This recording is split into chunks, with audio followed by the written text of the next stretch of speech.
Hey, Junpei, you got a minute?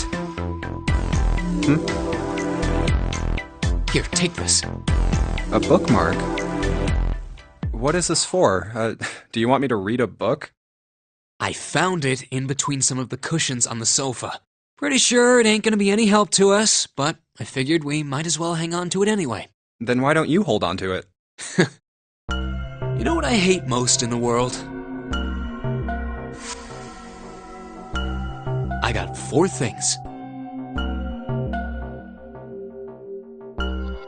Hope, faith, love, and luck. Hope, faith, love, and luck? Damn straight. And you hate these things? Yeah, you got a problem with that? Not really, but what does a bookmark have to do with any of that? Well, see, each leaf on the 4-leaf clover has a meaning to it, okay? And that meaning is pretty much those 4 words. It's like flower language. Well, I guess it's not a flower, is it? So, leaf language, I guess? Yeah, you could call them leaf words. Leaf words. Hope, faith, love, and luck. The meaning of the leaves on a 4-leaf clover.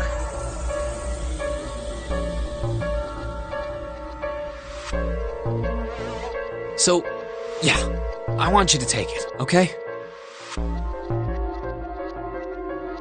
Just touching it gives me the creeps. Take the damn thing, alright?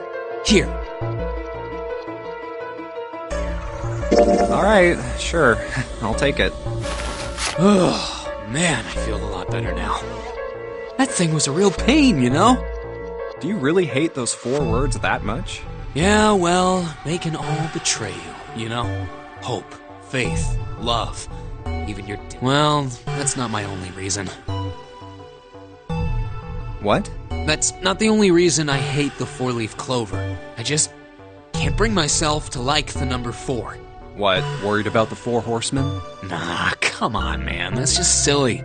Maybe back in the Dark Ages that kind of crap scared people. But this is the 21st century. And I'm a 21st century guy. I'm a little insulted. Then why do you hate 4 so much? 'Cause it's a half-ass number. Not the best or the worst. That's why. What? 9 is a way better number. So what if it's last place, right? At least it's not some lame-ass middle number. What are you... You play? Play? You mean like the stock market? Nah, that's not what I mean. Why the hell would you think that? I mean, yeah, I do stocks too, but... You? A stockbroker? Yeah, got a problem with that? No, you don't look like the type. Man, that stuff's just like gambling, you know? All you gotta do is bet on the winning horse. Nothing that hard about it. You sure sound pretty confident. So, are you betting on winning horses? Of course I am. You remember a couple years back when the stock for Cradle Pharmaceuticals shot through the roof? Stacked a few bills over that, if I do say so myself. Uh-huh. Hey, how long are you gonna stand around wasting time? Stop screwing around. The lady has spoken. We better get back to work before we really piss her off. I don't want her beating me up. Hey, wait! We weren't done! Okay, I'll get back to work. Damn it.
What's the deal with this picture anyway?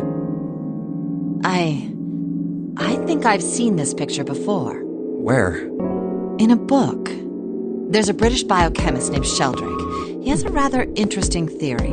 I saw this picture in his book. What's this interesting theory? Morphogenetic fields, which relies on the theory of morphic resonance. Man, I can't deal with this. Just listening to you talk about it is giving me a headache. It's not a difficult concept to grasp. In essence, he states that the shape of living organisms and their behavioral patterns are transmitted through a field not visible to the eye. What part of that isn't difficult, exactly? All right, how about this? Theory of the telepathic mechanism. Telepathy? Yes, telepathy. Well, perhaps not exactly telepathy, but it's close enough for a simple approximation. Are you serious? Telepathy? Who do you think we are? Kids from the 70s? I can't believe someone would actually do serious research on something like that. Yes, I agree. I read the book, but I can hardly say I understood it. I'm in no position to defend or condemn anything it said. It was probably just someone latching onto a statistical outlier from some study and turning it into a ridiculous theory. There's no scientific merit to any of it, I'm sure. But even so, Anyway, I saw saw a picture like that one in his book. Hey, what do you think this picture looks like? What do you mean? Isn't it just like abstract or something like that? It's just black and white scribbles. There's no meaning there. That's it. What about you, Junpei? Does it look like anything to you? I guess it looks like... maybe a dog. No, see, you got the head here, and then these are the front paws, and then these are the back paws. See? Oh, I see it. I guess you've got a point. How did you know? You're right. I didn't think you would have been able to guess that. So, now we know what it's a picture of, but I don't see how that helps us. A TV show from Great Britain did an experiment once.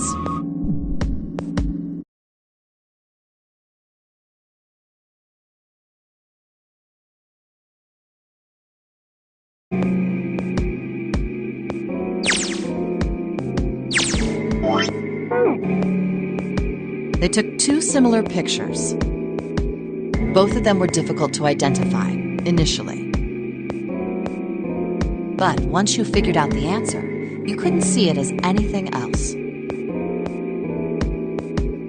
These two pictures. The first was a woman wearing a hat. The other one, well, to make it easier, let's just say it was this picture of a dog. So, their experiment. First, they sent the picture to other parts of the world, outside the reach of British airwaves. To Ireland, the US, Africa, Europe, etc. Then, in each country, they gathered a number of test subjects, roughly 1,000 people. They were shown the two pictures and asked, what does this picture look like to you? The results weren't really interesting on their own. 9.2% of the people saw the lady in the lady picture. 3.9% saw the dog in the dog picture. Then, 2 days later, they aired a new program on their show. During the 30-minute show, they broadcast the dog picture and its solution. The audience was estimated to be 200,000 people. After the broadcast, it was a safe bet that the number of people who knew the solution to the dog picture was at least that many.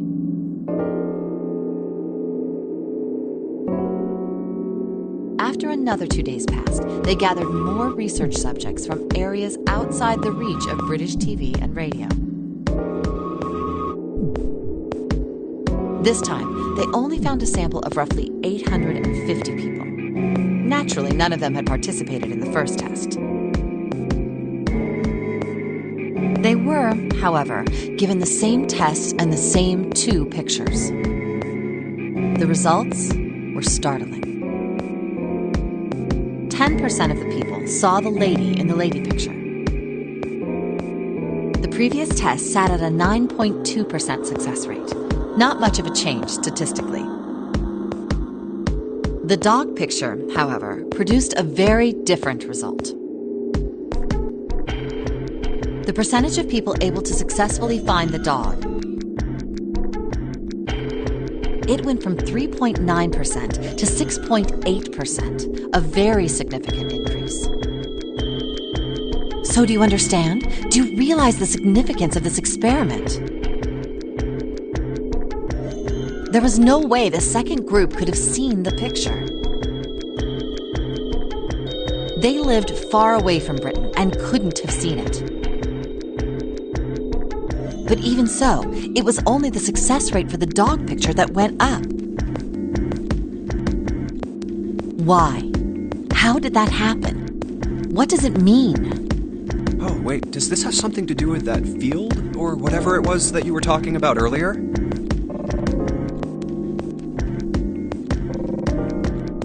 A field not visible to the eye. So, if more people know the answer, then that information will pass through the field. Huh. Psych! I was just kidding. You really shouldn't take me seriously. Well, I mean, the things I just told you about are true. They really did happen. But the results of that experiment really aren't anything to go by. They could have easily falsified them. In the end, I'm sure they were just in it for the ratings. They are a TV station after all.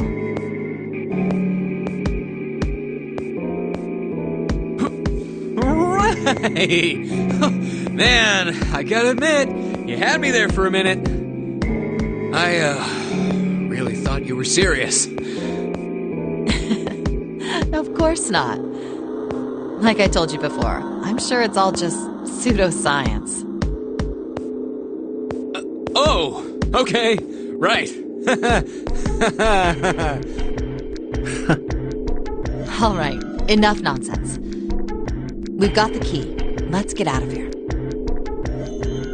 Word. A field not visible to the naked eye. Morphogenetic field.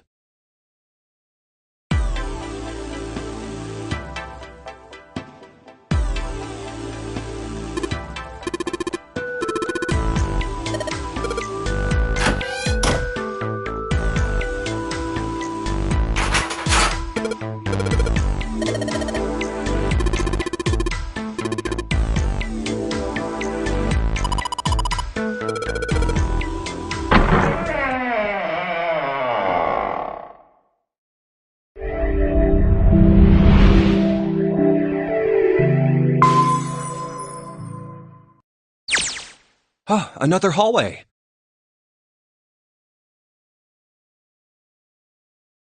Come on, open! It's not going to open because you rattled it, you know. Damn it! Look over here! Elevators. And the buttons? Of course they don't work. The power must be out here too, just like by the staircase. That leaves this door. Well, looks like we don't have any choice. Yeah. Sure does. Well then, let's open it. All right, here I go. Oh, so it's a kitchen. What were you expecting? Isn't it obvious? The exit? I was hoping this would be the way out of here. You really think it'd be that easy? Yeah, I know. Still. If we can just get through this door, we should come out on the other side of that grate we saw earlier.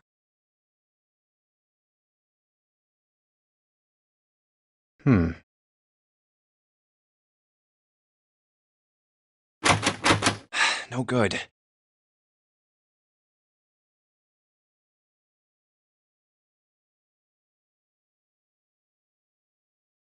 Anyway, let's take a look.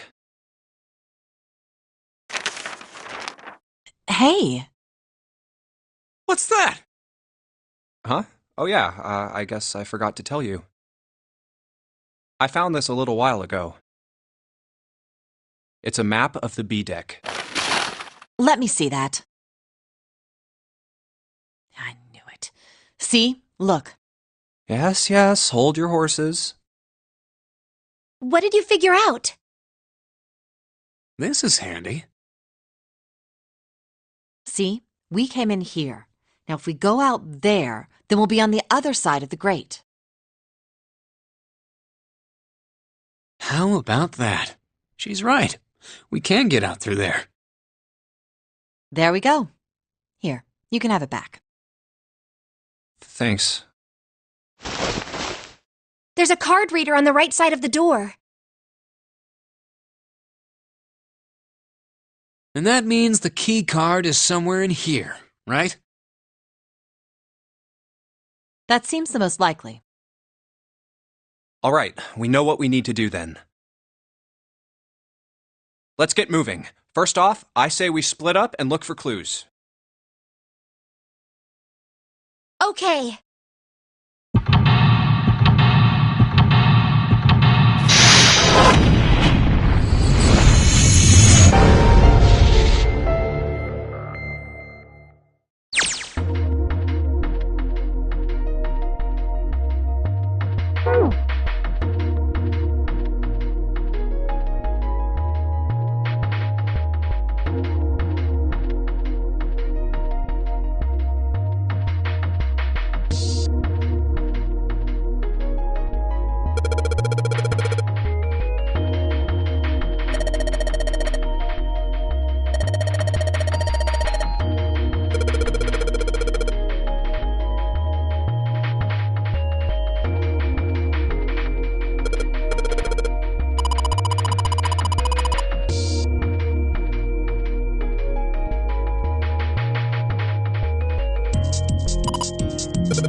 A rusty knife? I don't think we'll be able to use it while it's like this. It's futile. Futile? You know, a waste, useless, pointless. Oh. Any particular reason you wanted to bring that up? Oh, no reason really. I was just thinking about futility. Huh? Why were you thinking about futility? Well, it has something to do with the Titanic. The Titanic? Yep.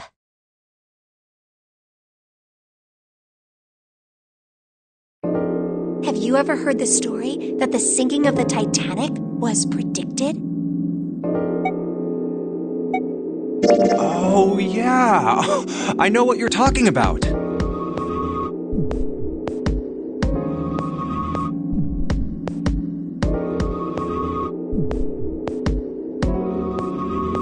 There was a novel that had a bunch of stuff in it that described the sinking of the Titanic before. Yeah, that's the one. The title of the novel is Futility. It was written 14 years before the Titanic sank. But I know. I mean, I didn't know the name of the book, but the story was the same, right? It was just like what happened on the Titanic? yeah.